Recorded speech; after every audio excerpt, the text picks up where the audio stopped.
कपड़ा नहीं है मात्र, वो एक छोटा सा मेरे दोस्त। लाखों की कुर्बानी ने इस तिरंगे को सींचा है।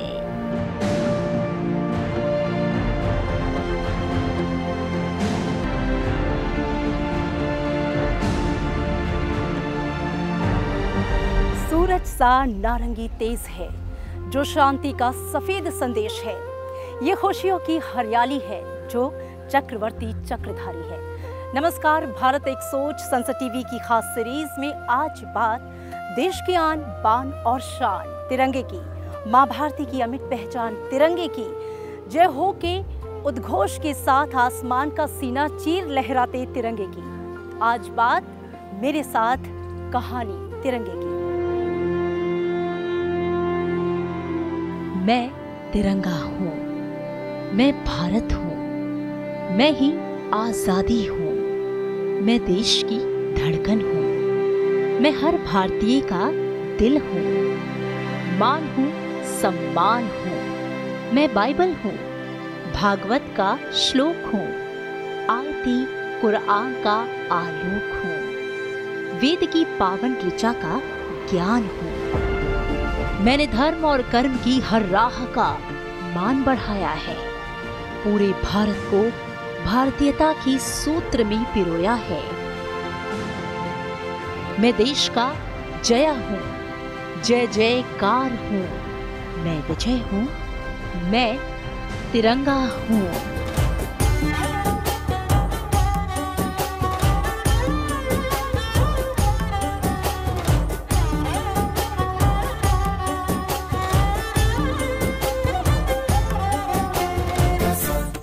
जब देश आज़ादी का अमृत वर्ष मना रहा है, तब देश की एकता, अखंडता और राष्ट्रीयता के प्रतीक हमारे राष्ट्रीय ध्वज तिरंगे को एक नई पहचान मिल रही है और देश के हर घर में गूंज रहा है हर घर तिरंगे का शंखनाद।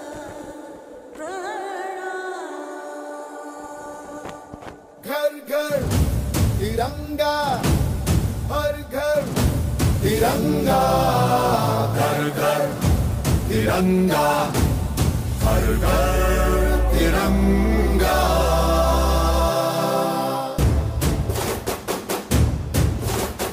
घर घर तिरंगा, रथ घर तिरंगा, घरों घर तिरंगा, प्रत्येक घर तिरंगा।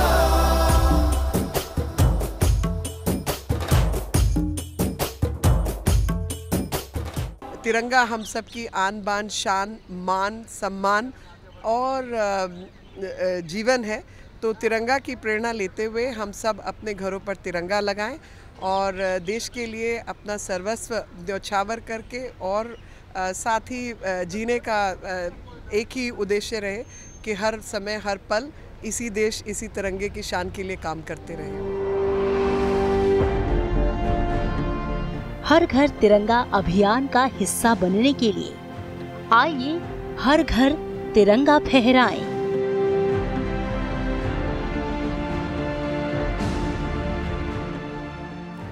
आज हर घर में तिरंगा है, देश के हर दिल में तिरंगा है, रग रग में तिरंगा है। क्या आप जानते हैं तिरंगे के बनने की पूरी कहानी? ये कहानी भी उतनी ही रोचक और रोमांचक है। क्या आप जानते हैं कि राष्ट्रीय ध्वज की परिकल्पना सबसे पहले किसने की थी? संविधान सभा ने जिस रूप में राष्ट्रीय ध्वज को अंगीकार किया था, क्या है उसका पूरा इतिहास?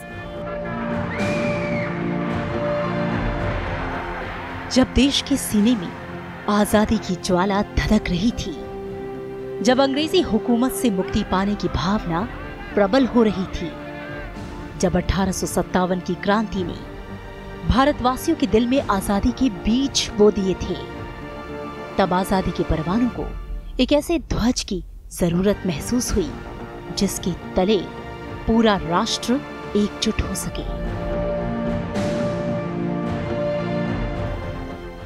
दुनिया के हर स्वतंत्र राष्ट्र का अपना एक झंडा होता है जो उस देश की स्वाधीनता का प्रतिबिंब होता है। लिहाजा 1906 से लेकर 1947 तक साल दर साल तिरंगे के बनने की यात्रा ने कई पड़ाव पार किए। भारत का पहला राष्ट्रीय ध्वज 7 अगस्त 1906 को पारसी बागान चौक, कलकत्ता में फहराया गया था। इस झंडे को लाल, पीले और हरे रंग की क्षैतिज पट्टियों से बनाया गया था। झंडे पर बंगाली में बोंडे मातरम लिखा था। स्वतंत्रता सेनानी सुरेंद्र नाथ बनर्जी ने 101 पटाखों की सलामी देकर देश के पहले झंडे को फहराया था। 1905 में जब ये बंगाल के विभाजन के बाद जब स्वतंत्रता संग्राम का एक नया अध्याय जब शुरू होता है, वंदे मातरम एक बहुत महत्वपूर्ण स्लोगन है। तो आप देखते हैं कि वो पहला उस तरह का बन करके आता है। जैसे जैसे अलग अलग समाज के वर्ग, अलग अलग संप्रदाय के लोग, अलग अलग जाति के लोग जब उससे जुड़ते चले गए हैं, स्वतंत्रता संग्राम का मायने बदलता गया है, उसकी प्रकृति बदलती गई है, उसकी प्रवृत्ति बदलती गई है, और वो सब फिर वो इन्फ्लुएंस करता है, वो प्रभावित करता है एक नए झंडे को बनाने की प्रक्रिया।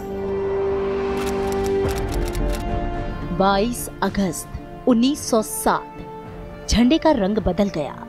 इस झंडे को मैडम भीकाजी रुस्तम कामा ने जर्मनी के स्टटग्रेट में फहराया था, जो किसी विदेशी भूमि पर फहराया जाने वाला पहला भारतीय झंडा था। ध्वज को सामूहिक रूप से मैडम भीकाजी कामा, विनायक दामोदर सावरकर और श्यामजी कृष्ण वर्मा ने डिजाइन किया। भारत के राष्ट्रीय ध्वज को डिजाइन करने में स्वतंत्रता सेनानी पिंगली वेंकैया का सबसे अहम योगदान रहा। पिंगली वेंकैया ने सन 1916 में नेशनल फ्लैग मिशन की स्थापना की और राष्ट्रीय ध्वज को रंग रूप देने का काम शुरू किया। साल 1917 कोलकाता में हुए एक अधिवेशन ने भारतीय स्वतंत्रता आंदोलन को एक नया मोड़ दिया। उसका साक्षी ये ध्वज रहा। डॉक्टर एनी बेसेंट और लोकमान्य बाल गंगाधर तिलक ने होम रूल लीग के दौरान तीसरा ध्वज फहराया, जिसमें 5 लाल और 4 हरी क्षैतिज पट्टियां और सप्तऋषि के अभिविन्यास में इस पर बने 7 सितारे थे। वहीं बाईं ओर ऊपरी किनारे पर यूनियन जैक था। एक कोने में सफेद अर्धचंद्र और सितारा भी था। इधर नेशनल फ्लैग मिशन की स्थापना के बाद पिंगली वेंकैया ने 1916 से 1921 तक 30 देशों के राष्ट्रीय ध्वजों पर गहराई से शोध किया और 1921 में कांग्रेस के सम्मेलन में उन्होंने अपना डिजाइन किया हुआ ध्वज पेश किया। महात्मा गांधी चाहते थे कि भारत के सभी समुदायों को राष्ट्र के ध्वज में प्रतिनिधित्व मिले, इसलिए 3 रंगों, ऊपर सफेद रंग, बीच में हरा रंग और नीचे लाल रंग वाला एक झंडा तैयार किया गया। सफेद भारत के अल्पसंख्यक समुदायों का, हरा मुसलमानों का और लाल हिंदू और सिख समुदायों का प्रतिनिधित्व करता था। इसमें राष्ट्र की प्रगति का संकेत देने के लिए एक चलता हुआ चरखा भी रखा गया। कांग्रेस कमेटी ने इसे अपने आधिकारिक ध्वज के रूप में स्वीकार तो नहीं किया, लेकिन भारत के स्वतंत्रता संग्राम में इसे राष्ट्रवाद के प्रतीक के रूप में व्यापक रूप से इस्तेमाल किया गया। 2 अप्रैल 1931 कुछ लोग झंडे की सांप्रदायिक व्याख्या से खुश नहीं थे, लिहाजा एक नए झंडे को डिजाइन किया गया। पिंगली वेंकैया ने एक बार फिर देश के लिए नया झंडा बनाया, जिसमें 3 रंग, सबसे ऊपर केसरिया, बीच में सफेद और सबसे नीचे हरा रंग था। झंडे के केंद्र में चरखे को रखा गया, जो नीले रंग का था। ये झंडा 1931 में कांग्रेस कमेटी की बैठक में पारित हो गया और आधिकारिक ध्वज के रूप में स्वीकार कर लिया गया। हालांकि स्वतंत्र भारत का राष्ट्रीय ध्वज आना अभी बाकी था। क्या आपको पता है कि हमारा राष्ट्रीय ध्वज कब और कैसे अपनाया गया था? क्या आप जानते हैं कि आज़ादी से पहले जिस कमेटी को राष्ट्रीय ध्वज तय करने की जिम्मेदारी दी गई थी, उसमें कौन कौन से लोग थे? पंडित नेहरू ने पहले तिरंगे को कब और कहां फहराया था और देश का वो पहला राष्ट्रीय ध्वज तिरंगा आज कहां है? ये वो वक्त था जब अंग्रेजों ने भारत छोड़कर जाने का फैसला किया। देश के नए स्वरूप को तय करने के लिए संविधान सभा का गठन हुआ।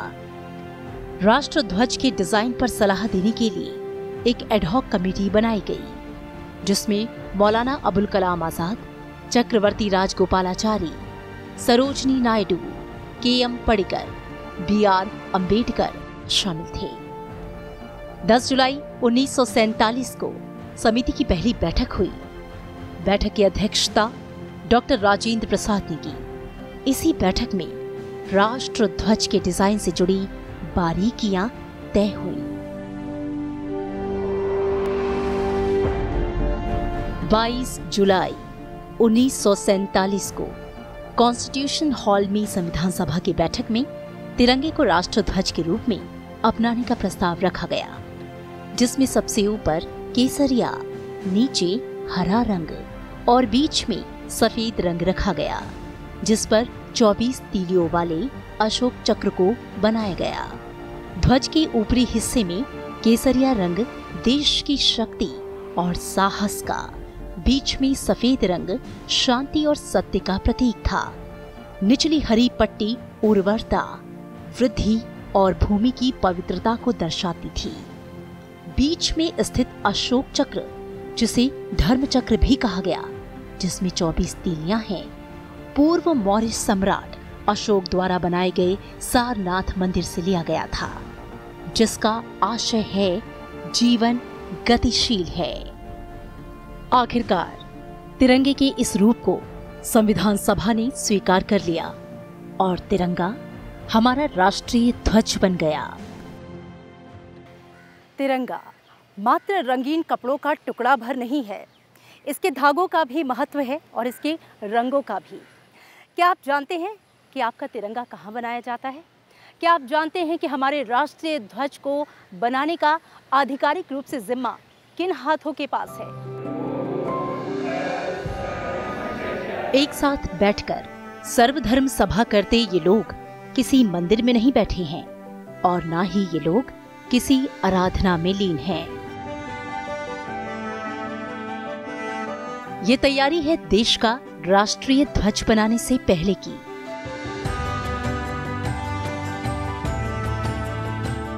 ये तैयारी है खादी पर हिंदुस्तान के रंगों को रंगने की।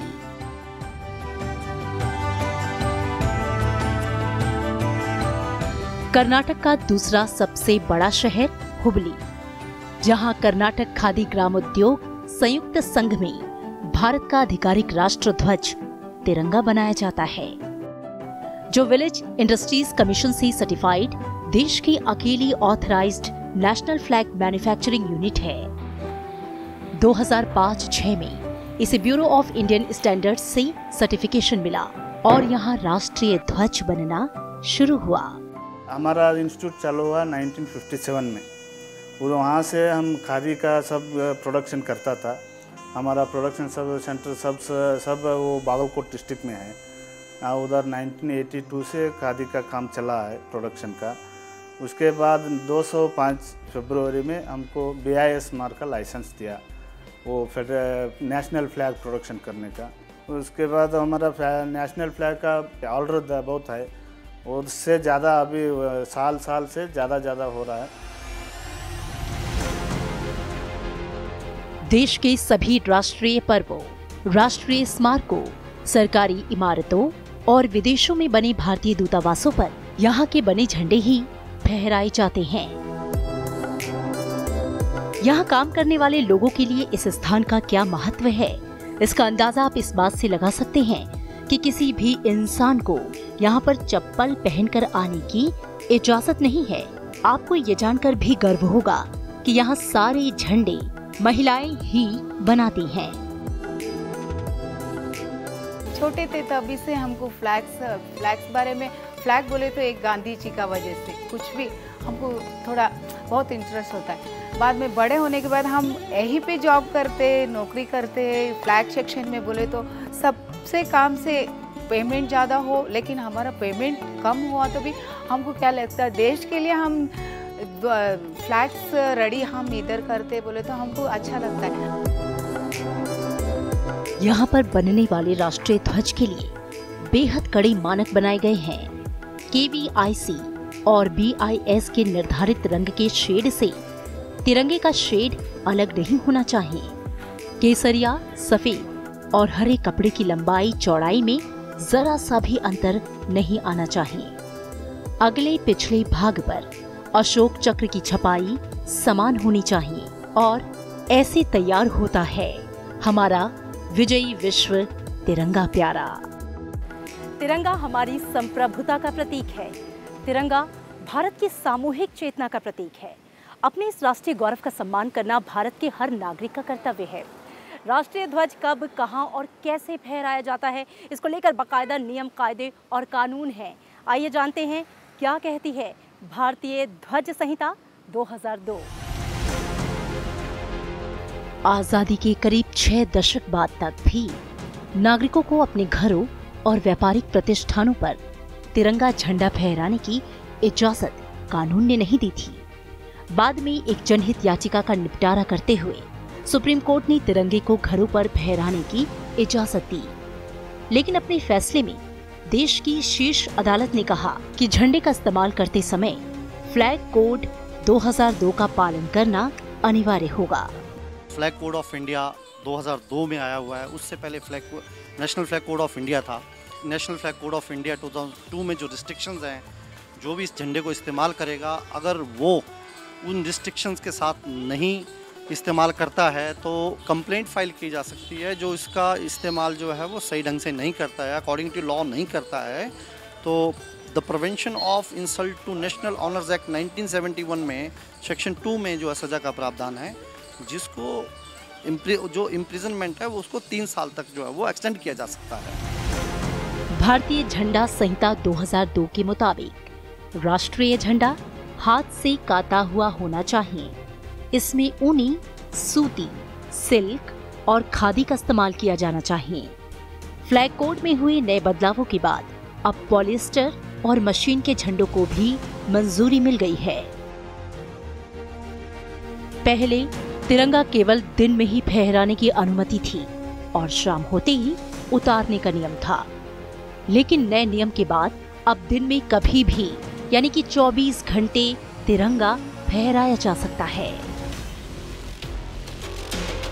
देश के राष्ट्रपति, उपराष्ट्रपति, प्रधानमंत्री, राज्यपाल, मुख्यमंत्री, उपराज्यपाल, कैबिनेट मंत्री, सांसद, MLA, सुप्रीम कोर्ट और हाई कोर्ट के जज, लोकसभा के अध्यक्ष और उपाध्यक्ष, राज्यसभा के उपसभापति, विधानसभाओं और विधान परिषदों के अध्यक्ष और उपाध्यक्ष, विदेश में हाई कमीशन या उसके बराबर के भारतीय अधिकारी अपनी गाड़ी पर तिरंगा झंडा लगा सकते हैं। तिरंगे की साइज को लेकर कोई नियम नहीं है।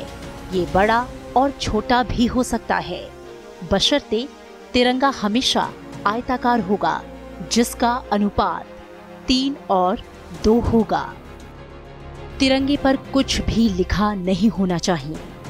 किसी व्यक्ति को सलामी देने के लिए तिरंगा नहीं झुकेगा।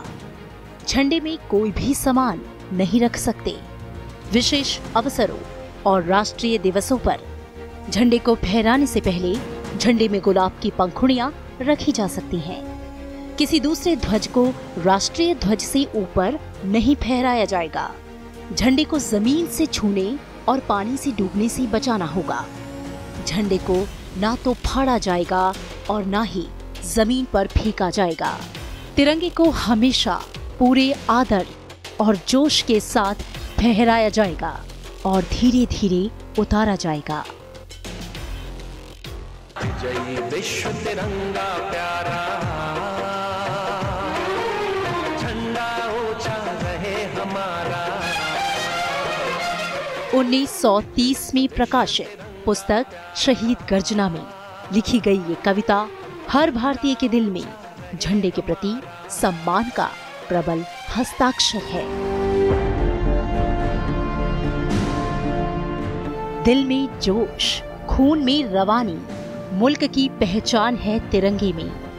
ना झुका है, ना झुकने देंगे, हमारी जान है तिरंगे में।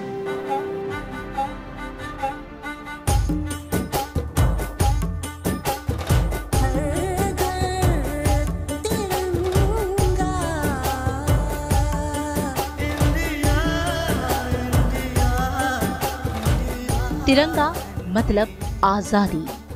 तिरंगा यानी भारत की पहचान। तिरंगा यानी देश की आन बान और शान। केसरिया रंग है क्या, ये रंग मेरी शक्ति का है, ये रंग मेरी ताकत का है, ये रंग देश के माथे पे सजा। श्वेत है क्या रंग सत्य का, ये श्वेत रंग शांति का है, ये श्वेत रंग एके का है, ये रंग देश के दिल में है बसा। रंग हरा तो खुशहाली का है, ये धर्म चक्र विकास का, इन्हीं उसूलों से है ये बना तिरंगा हमारा, तिरंगा प्यारा। जब तिरंगा हाथ में ले पग निरंतर बढ़े, जब तिरंगा हाथ में ले दुश्मन से हम लड़े। ये विश्व का सबसे बड़ा जनतंत्र है, ये वीरता का गूंजता एकमात्र मंत्र है। ये वंदना है हमारी, ये माँ भारती का मान है। ये तिरंगा कुछ और नहीं, पूरे विश्व में सत्यमेव जयते का गान है।